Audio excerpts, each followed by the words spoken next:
जी सैयद वारिस शाह रहमतुल्लाह अलैह फरमाते ने इश्क दी गल दसदे ने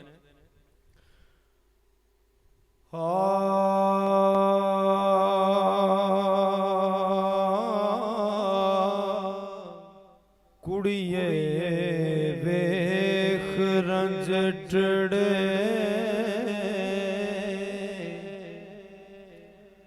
कच कीता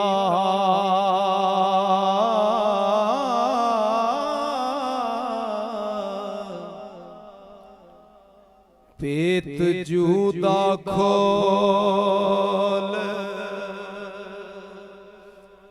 पसार आई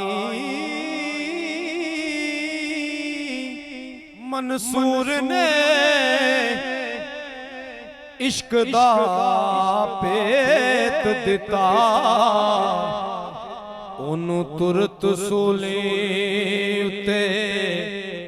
चाड़िया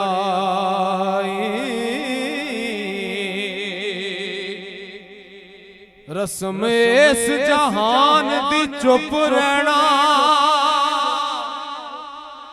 मुँह बोलिया सोई मारे आई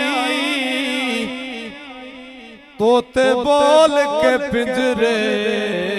कैद होए हो एवें बोलनो अगन संवारे जिन्ना इश्क दे खपत नू